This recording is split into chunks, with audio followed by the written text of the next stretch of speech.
नमस्कार बच्चों। पहली वीडियो में आपने बसंत आया और रघुवीर साहे का जीवन परिचय देखा था और सेकंड वीडियो में हमने करा था तोड़ो कवि। आज बच्चे हम पार्ट के क्वेश्चन आंसर करेंगे। देखिए बसंत कविता का पहला क्वेश्चन क्या है। बसंत आगमन की सूचना कवि को कैसे मिली। देखिए आंसर बच्चे, कवि जब सुबह के 6 बजे सड़क के फुटपाथ पर चला जा रहा था तब उसने प्रकृति में कुछ परिवर्तन महसूस किया। उसे किसी बंगले के अशोक के पेड़ पर बैठी चिड़िया के कूकने का मीठा स्वर सुनाई पड़ा। सड़क के किनारे खड़े घने वृक्षों से गिरे हुए पीले पीले सूखे पत्ते उसके पाँव के नीचे दबकर चरमर की आवाज़ करने लगे। तीसरा पॉइंट है, गर्माहट ली हुई ताज़ी हवा फिर किसी नाचती हुई आई और चली गई। इस तरह फुटपाथ पर चलते चलते ही इन परिवर्तनों पर ध्यान देने से कवि को यह सूचना मिल गई कि बसंत का आगमन हो गया है। अब दूसरा प्रश्न देखिए बच्चे क्या है। कोई 6 बजे सुबह फिर किसी आई और चली गई। पंक्ति में निहित भाव स्पष्ट कीजिए। सुबह से लगभग 6 बजे कवि सड़क के फुटपाथ पर जा रहा था। उस समय गर्माहट ली हुई ताज़ी हवा ऐसी लग रही थी जैसे वह गर्म पानी से नहाकर आई हो। हवा मस्ती में फिरकी की तरह नाचती हुई आई और चली गई। तब कवि को इस बात का एहसास हुआ कि बसंत आ गया है। अब प्रश्न नंबर 3 देखिए। बसंत पंचमी के अमुक दिन होने का प्रमाण कवि ने क्या बताया और क्यों। अब बसंत पंचमी के अमुक दिन होने का प्रमाण कवि ने यह बताया कि उस दिन उसके दफ्तर में छुट्टी थी। उसके ऐसा बताने का कारण यह है कि आधुनिक जीवन शैली ने मनुष्य के आत्मपरक बना दिया है। उसकी दुनिया घर से दफ्तर से घर तक में ही सिमट कर रह गई है। प्रकृति से उसका रिश्ता टूट गया है। अतः प्रकृति में आए परिवर्तनों से वह अनजान रहता है। आगे कवि और कविताएं पढ़ते रहने से आम भोर आमेंगे से निहित व्यंग्य को स्पष्ट कीजिए।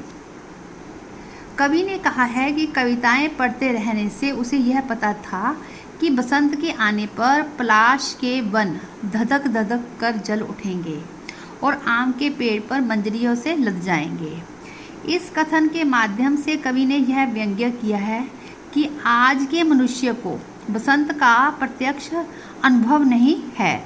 उसने तो सिर्फ कविताओं में ही पढ़ा है कि बसंत ऋतु में पलाश के जो लाल लाल फूल खिल उठते हैं, आम पर भोर आ जाते हैं। आज का मनुष्य प्रकृति से दूर होकर आडंबरपूर्ण जीवन व्यतीत कर रहा है। उसने प्रकृति परिवर्तनों के बारे में केवल सुना पड़ा है, उन्हें अनुभूत किया है। अब आगे देखिए प्रश्न क्या है। प्रश्न नंबर जो 5 है,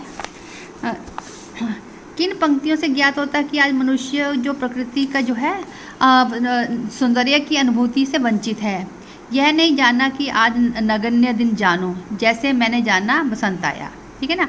अब क्वेश्चन नंबर देखिए 7, प्रकृति मनुष्य की सहचरी है। इस विषय पर विचार व्यक्त करते हुए आज के संदर्भ में इस कथन की वास्तविकता पर प्रकाश डालिए। अब देखिए, प्रकृति मनुष्य की सहचरी है। प्रकृति संसार में जीवन का मूल आधार है। मनुष्य का अस्तित्व प्रकृति पर निर्भर है, तो प्रकृति का स्वरूप मनुष्य पर। प्राचीन काल से ही प्रकृति की पूजा करने की परंपरा रही है। इसका कारण यह रहा है कि मनुष्य आदि काल से ही प्रकृति की महत्ता को समझ चुका था। प्रकृति द्वारा मानव को जीवन प्रदान करने के लिए कारण ही उसे मनुष्य को सहचरी माना गया है। आज के संदर्भ में यह कथन और भी अधिक प्रासंगिक हो गया है। आधुनिक मानव प्राकृतिक संसाधनों का अधिकाधिक दोहन कर अपनी सुख सुविधाओं को बढ़ाने में लगा हुआ है। मानव जीवन के विकास क्रम में प्रकृति के दुरुपयोग ने विनाशकारी स्थिति पैदा कर दी है। वन, जल, भूमि आदि के दोहन तथा औद्योगिकरण के कारण उत्पन्न प्रदूषण से मानव अस्तित्व के लिए खतरा उत्पन्न हो गया है। अतः अपना अस्तित्व बनाए रखने के लिए मनुष्य को प्रकृति का स्वरूप भी बचाए रखना होगा। इस प्रकार आज के संदर्भ में ये बात और भी प्रासंगिक हो गई है कि प्रकृति मनुष्य की सहचरी है। अगला 8वां क्वेश्चन देखिए, बसंत आया कविता में कवि की चिंता क्या है और उसका प्रतिपाद्य क्या है। बसंत आया कविता में कवि की चिंता यह है कि मनुष्य की प्रकृति से रिश्ता टूटता जा रहा है, उसे पुनः कैसे जोड़ा जाए। अब आंसर देखिए बच्चे, कवि यह विचार प्रकट करता है कि आज भी पहले की तरह की ऋतुओं में स्वाभाविक रूप में परिवर्तन होता रहता, परंतु हम उस पर ध्यान नहीं देते और निरपेक्ष बने रहते हैं। आज भी पत्ते झड़ते हैं, कोपले फूटती हैं, पलाश के वन लाल लाल फूलों से दहक उठते हैं, कोयल भोरे मस्ती भरे गीत गाते हैं, परंतु हमारी निगाह उन पर नहीं जाती। आधुनिक जीवन शैली में मनुष्य को इतना आत्मपरक और भावहीन कर दिया है कि वह प्रकृति के परिवर्तनों को अनुभूति से नहीं बल्कि कैलेंडर और दफ्तर की छुट्टी से जान पाता है।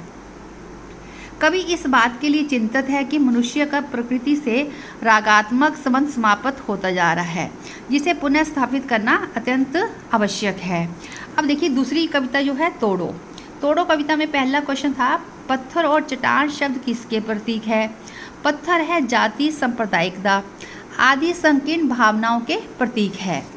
कवि को धरती को और मन की भूमि में क्या क्या समानताएं दिखाई दी है।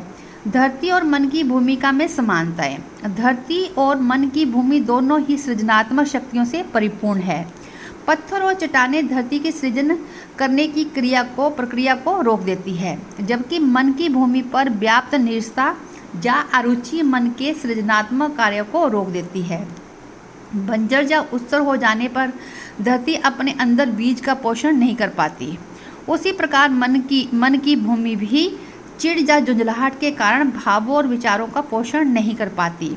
जिस प्रकार धरती की गुड़ाई करके उसे उर्वरा बनाया जा सकता है, यानी उपजाऊ बनाया जा सकता है, उसी प्रकार मन की भूमि से खींच को खोदकर निकालने से वह भी सृजन योग्य बन जाती है। अब देखिए ये वाला क्वेश्चन वेरी इंपॉर्टेंट है। निम्न पंक्तियों का भाव सौंदर्य स्पष्ट कीजिए। मिट्टी में रस होगा कि जब वह क्या पोसेगी बीज को, हम इसको क्या कर डाले इस अपने मन की खींच को, गोडो गोडो गोडो।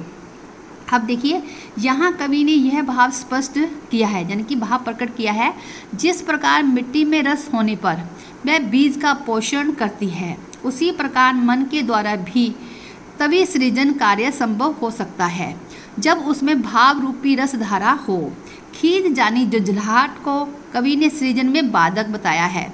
कवि उसे खोदकर बाहर निकालने की बात कर रहा है। गोडो शब्द की बार बार आवृत्ति कर कवि ने यह संदेश दिया है कि मन भूमि की बार बार गुड़ाई अत्यंत आवश्यक है, तभी उसमें बाधक तत्वों को हटाकर सृजनात्मक क्षमता को बढ़ाया जा सकता है। धन्यवाद बच्चों।